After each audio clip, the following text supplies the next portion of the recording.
Bonjour à tous, dernière journée sur cette grande semaine de l'élevage ici à Uzès où nous profitons encore des belles pistes que nous allons vous montrer dans cette émission. Vous le voyez derrière moi, c'est ce qu'on appelle le ravitaillement pendant une boucle où l'assistance peut venir donner de l'eau aux chevaux pendant leur parcours. Les paysages sont magnifiques, vous allez les découvrir tout de suite. Nous allons faire le bilan avec le président de la SHF, Michel Guillot. Et puis avant cela, bien évidemment, place au sport avec le résultat des jeunes chevaux des 5 ans. Alors lequel d'entre eux a gagné? Tout de suite, le résultat.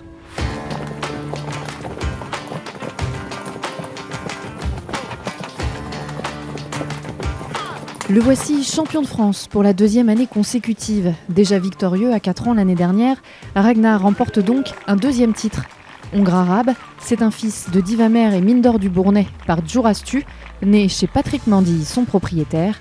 Un beau début de carrière qui donne de l'ambition à sa cavalière, Perrine Campanini. Très belle journée, déjà ensoleillée et sur le Haras d'Uzès qui est un très beau site, donc ça c'était vraiment chouette.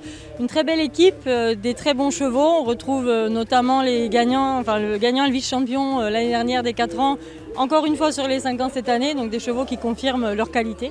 Donc très belle journée, on est très contents. Et c'est un cheval particulier parce qu'il est très fort dans ce qu'il fait et très froid à la fois. Il montre de très belles qualités et on va retenter un triplé l'année prochaine sur les 6 ans.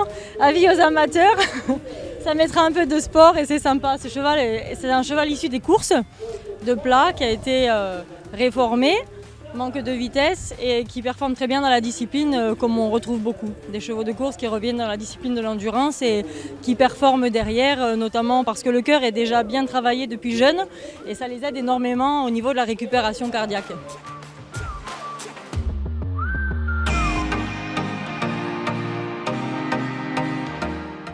Bonjour Michel. Bonjour. Comment ça va? Comment s'est passée cette grande semaine ici à Uzès? Super, c'est vraiment une découverte pour moi, l'endurance. C'est une discipline que je ne connais pas du tout. C'est une région que je ne connais pas trop bien non plus, hormis être venu quelques fois en vacances, mais que je découvre toujours avec plaisir en tout cas. Et une vraie belle discipline, une vraie motivation pour tous les éleveurs, les cavaliers qui sont ici. Et c'est un très très bon moment qu'on passe en leur compagnie et une belle découverte. Alors qu'est-ce qui vous a le plus marqué sur ces 3 jours? Alors la discipline est complexe, beaucoup plus que ce qu'on peut imaginer, avec un souci quand même du bien-être animal, ce qui est important. Alors c'est un petit peu mon côté vétérinaire qui revient à la surface avec un groupe de vétos super important ici pour faire les check-up. Je ne pensais pas qu'il y avait autant de contrôle et quelque part ça me réconforte et on va dans le bon sens en tout cas, c'est sûr.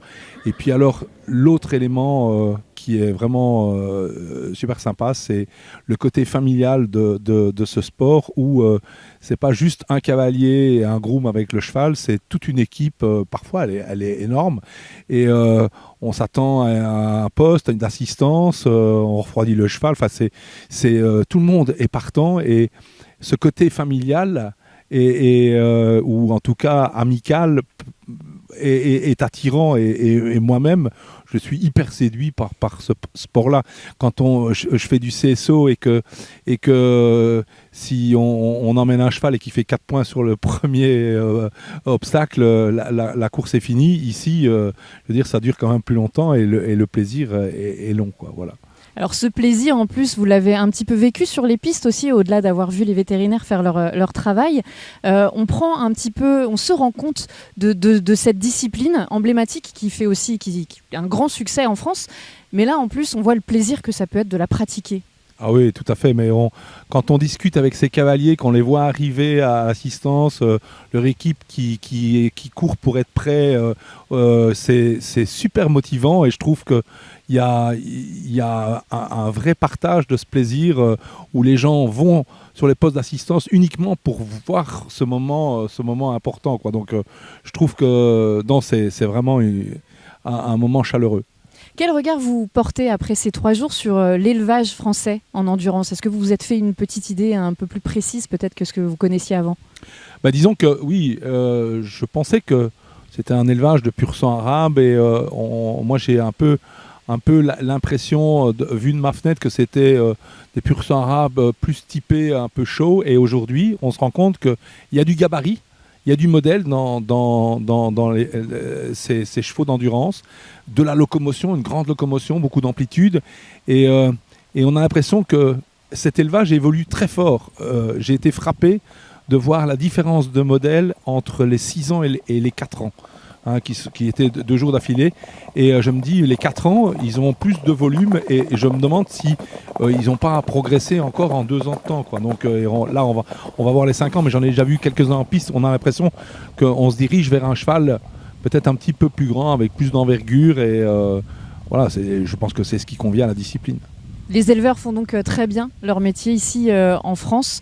Est-ce que vous avez quand même une idée pour... on est à chaud, hein, vous venez de vivre ces 3 jours de manière assez intense. Est-ce que vous avez des idées pour les accompagner, pour les aider déjà qui mûrissent dans votre tête? Alors, je pense que je suis partagé sur plusieurs pistes. Tout d'abord, je me rends compte qu'ici en France, on élève des chevaux de pur sang, essentiellement dans le sud, mais on en fait aussi autre part.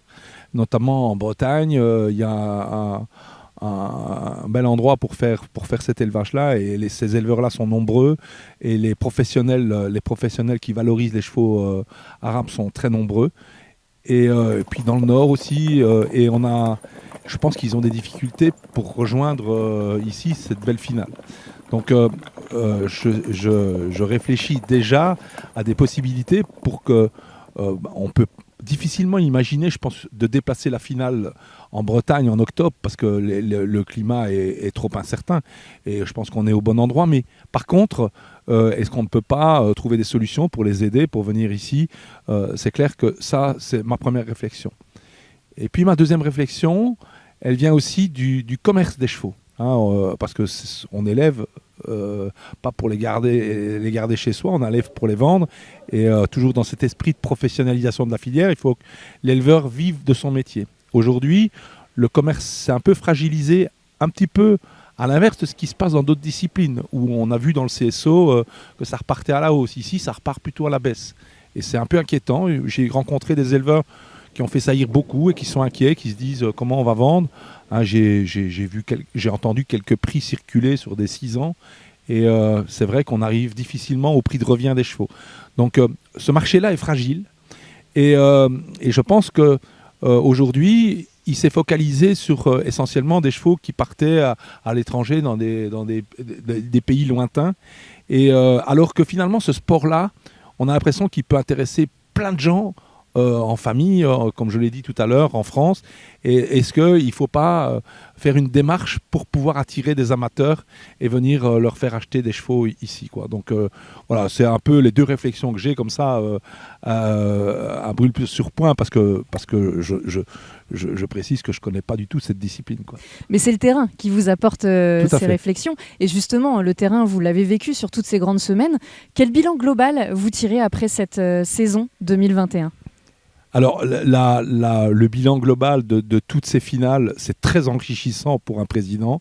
En tout cas, de voir, c'est une découverte pour beaucoup de disciplines, le complet aussi, c'est de voir qu'il y a une masse de gens bénévoles qui s'activent autour d'une discipline, peut-être encore plus ici en endurance qu'ailleurs, puisqu'on a vu la famille Noguera qui est hyper présente ici, et je suis toujours en admiration devant les bénévoles qui se donnent complètement pour partager leur discipline, faire découvrir leur discipline, et donc ça c'est important.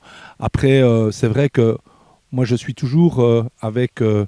on a l'élevage, mais on a aussi la commercialisation. Et je pense que ça ne me quitte jamais de mon esprit. Il faut que les gens puissent vivre de leur métier, et il faut leur apporter des solutions. Donc ça, on le rencontre aussi dans le complet. C'est pas simple. Le saut d'obstacle, je pense qu'il est mieux aguerri que dans d'autres sports. Certainement, il y a beaucoup plus de pratiquants. Et je pense qu'on a aussi la France, qui est un immense pays d'élevage, avec des contraintes différentes dans le sud. J'ai voyagé du nord au sud, j'ai vu toutes les disciplines, et ici, c'est la discipline de prédilection. On est dans le sud, et je pense que, comme dans d'autres régions, il ne faut pas oublier les régions qui sont défavorisées et pouvoir leur permettre d'exercer les mêmes disciplines. Alors, je ne suis pas dans le trot, mais vous voyez bien, le trot, c'est très localisé aussi. Et je pense qu'aujourd'hui, on doit pouvoir élever dans toutes les disciplines avec à peu près les mêmes chances que les autres. Et je souhaite me battre et en tout cas mettre ma pierre à l'édifice pour que ça aille mieux. Pour mieux étudier la géographie française et l'élevage français. Voilà. Écoutez, ça va faire un beau chantier pour 2022. On vous souhaite bon courage, bien évidemment, pour la suite. Et merci à vous d'avoir été présent avec nous sur toutes ces grandes semaines. Merci beaucoup. Merci Anne.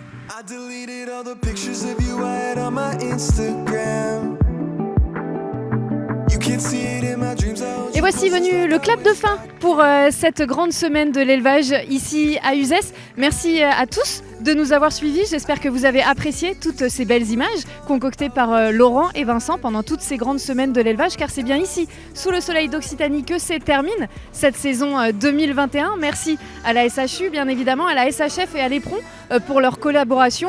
Merci également aux cavaliers, aux éleveurs, aux grooms, aux entraîneurs et à tous les acteurs du monde du cheval, sans qui nous n'aurions pas toutes ces belles histoires à vous raconter. Merci encore de nous avoir suivis. Très belle fin d'année. Salut à tous!